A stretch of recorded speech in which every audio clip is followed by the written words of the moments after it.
In this section called Applied Calls, we're going to take a look at stock options that are in the money, that are at or near the money, and that are finally out of the money, and compare them at the same time.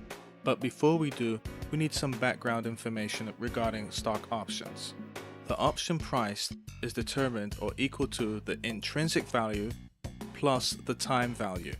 The deeper in the money the option is, the more intrinsic value it has. To recap, an in-the-money call option is where the strike price is lower than the current market price of the stock. For example, let's say the current market price of the stock is $50 per share. The $40 call would be deeper in the money than the $45 strike. So the $40 call option would have more intrinsic value than the $45 call strike price. So in essence, the $40 strike price would have $10 of intrinsic value versus the $45 call, which would only have $5 of intrinsic value. Now let's deal with the time value. Let's assume it's April. A June at-the-money call option has more time value than a May at-the-money call option with the same strike price. The May option will expire first, so the June option has more time to appreciate and has more time value. Thus, it is more expensive than the May option. We just reviewed the definition for an in-the-money call option. Let's also review an at-the-money call option and the definition for an out-of-the-money call option.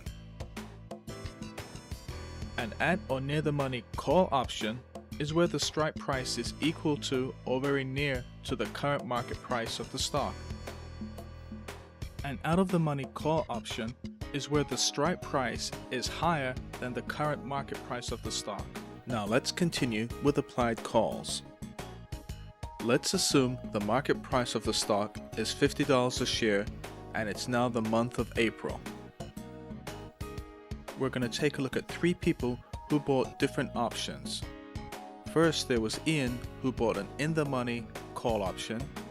Then there was Adam, who bought an at or near-the-money call option. And finally, Oliver, who bought an out-of-the-money call option. We said Ian bought an in-the-money call option.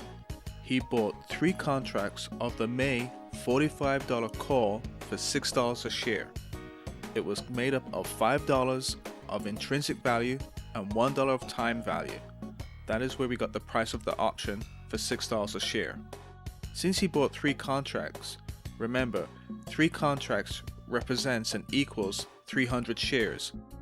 So 300 times $6 a share, the 3 contracts cost him $1,800.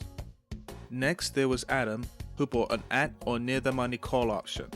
Adam also bought 3 contracts, but he bought the 50 May call for $3 a share. The $3 a share was made up of $2 intrinsic value and $1 time value. Remember, 3 contracts equals 300 shares. So 300 times $3 equals $900. So the price he paid for the 3 contracts was $900. Finally, there was Oliver, who bought 3 contracts of the May 55 call for $1. The May 55 is an out-of-the-money option, has no intrinsic value but only $1 of time value. He also bought 3 contracts. So 3 contracts equals 300 shares times the $1 equals $300. Though all of them bought 3 contracts, all of them had different strike prices and all bought May calls. Let's assume the stock moved up by 10%. Let's review the profit each made. Remember, when stocks move a little, options move a lot. Ian, who bought an in-the-money option, the 45 May call for $6 a share, he had a new option price of $24 a share. That's a 300% profit. But remember, it was $24 a share times 3 contracts or 300 shares, which had a new value of $7,200. But you have to subtract the first $1,800 to get a value of $5,400 of pure profit. This does not include any brokerage fees or commissions. Next there's Adam, who bought the at or near the money call. In fact, he bought the May 50 call for $3 a share. It appreciated to $10.50 per share. Here again, multiply the 1050 by the number of contracts. So it's 1050 times 300, the number of shares in the 3 contracts.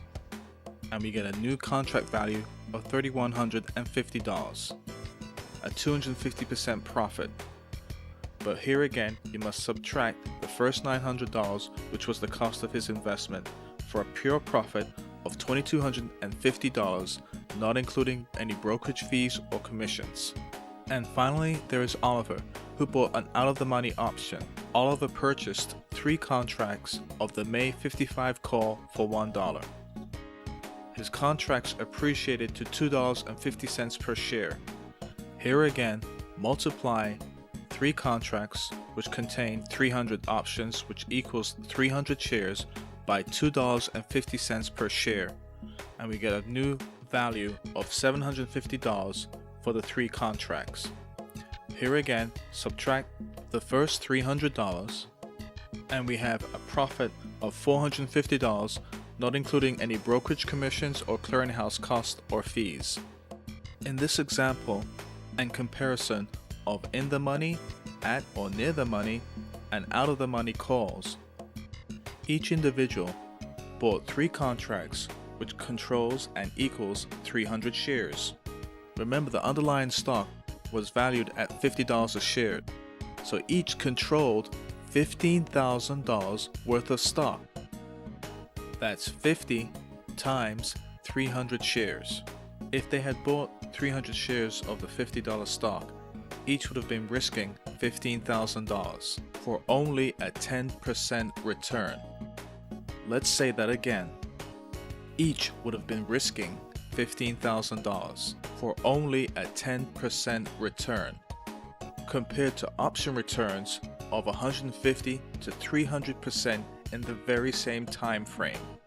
With the option contracts, they limited their risk to the cost of their option contracts, with Oliver on the low side risking $300, and Adam in the middle risking $900, and finally Ian risking $1,800. Once again, they limited their risk, and at the same time, they all maximized their upward potential.